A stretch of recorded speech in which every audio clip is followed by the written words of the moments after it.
Okay, folks, I have Jennie Doke-Kerns. I said that right, correct? You did indeed. She's running for West Des Moines City Council, Ward 1, and which is up on November 4th is the election. And she's actually, this is not her first time running in West Des Moines. It's her second go around. Uh, but with that, I'll stop and I'll give the floor to you. Jennie, you have 5 or 6 minutes to talk about yourself and your campaign. Okay, thanks. Well, first of all, You're thanks for this opportunity. I really, really appreciate it. Um, the Unity Coalition, the work that you do is so incredibly important. And as I was looking through like your ideals, it's like, okay, I'm talking to the right people right now. Let's just say that.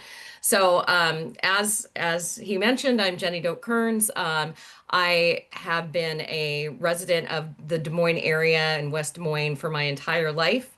I grew up on the South Side, actually. It was a Lincoln graduate. Yeah, and my so son Nathan, real. yeah, that's right. My son Nathan just graduated from Lincoln this past weekend, so we got to celebrate some more South Side that way.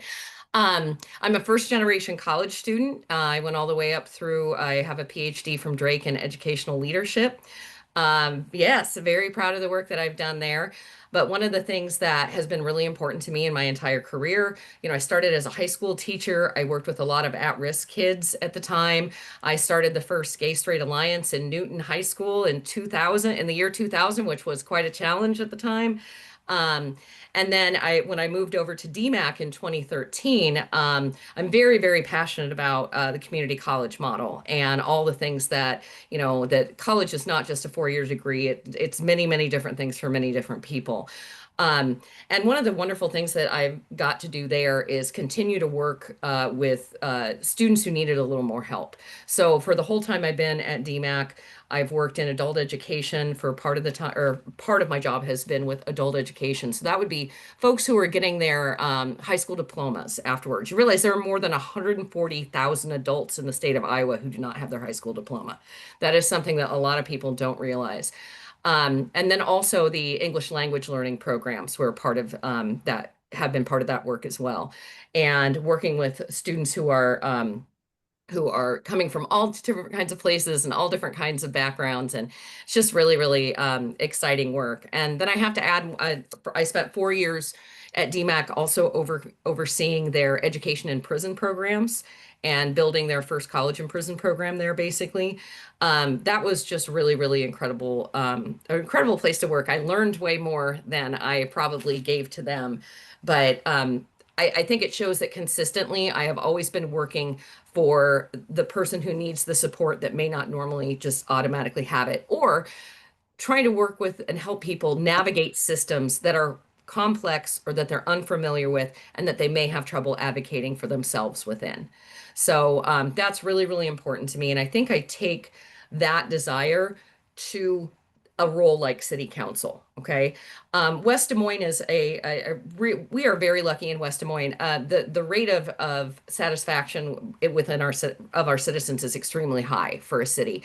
Um, we don't have a lot of huge systemic problems. And, the thing with city council races is most people don't know their city council person unless they're mad about something, right? Unless something has gone wrong. So, but I do think that there is a very clear distinction in this race between myself and my opponent. The incumbent has been there. This will be at the end of this term will be 16 years. The last 2 years he ran unopposed. He is a registered Democrat, as am I. However, I have been recruited by other Democrats to run against him because his votes don't seem to reflect the ideals. He's voted against affordable housing several times. He's voted against honoring legacy families in the neighborhood.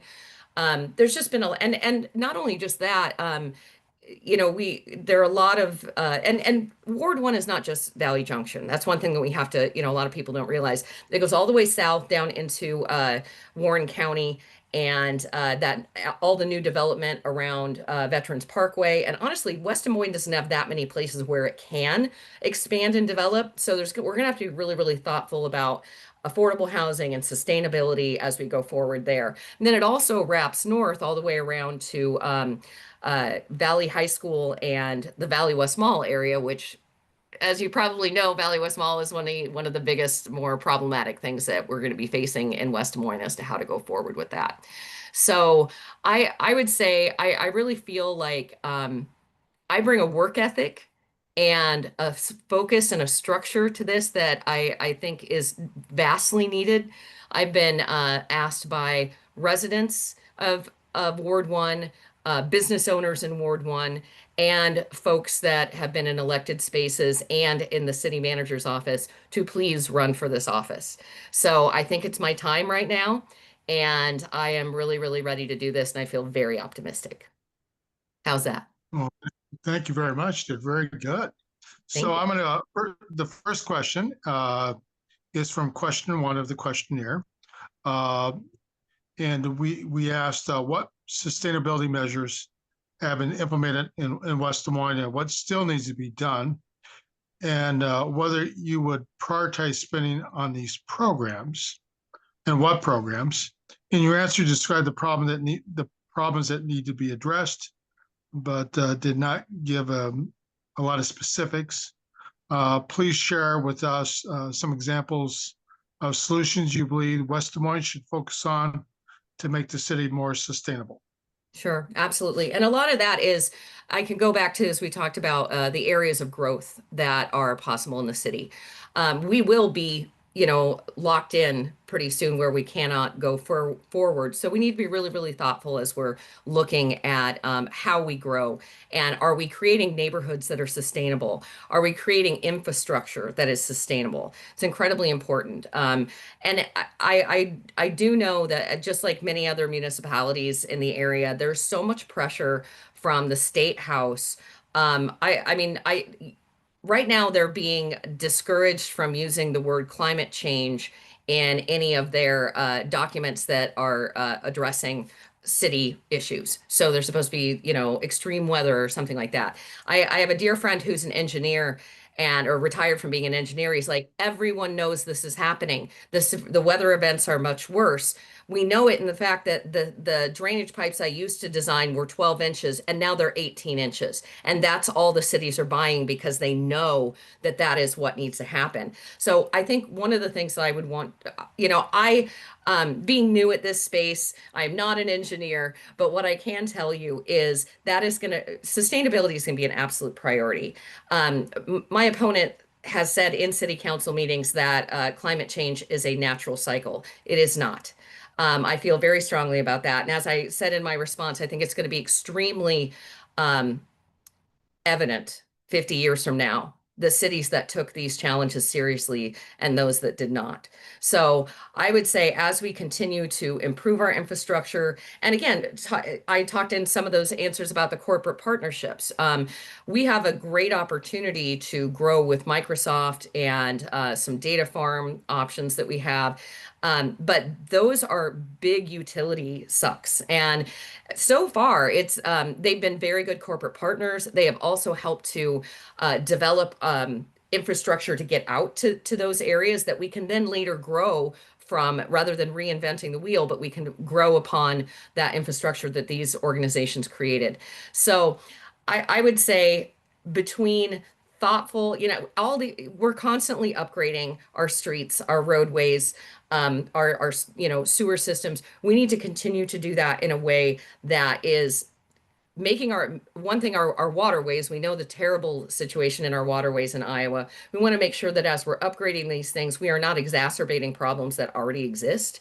And we want to make sure that we are, again, planning ahead in a way that more than just 10 years down the road, 20 years down the road, but really thinking about how these things are going to affect our quality of life going forward.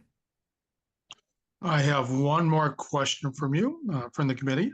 Question two of the questionnaire asks how your community is addressing affordable housing availability, how changes in federal funding impact affordable housing in your community, and what other resources are available to fund local projects. In your answer, you mentioned the land trust model as a solution.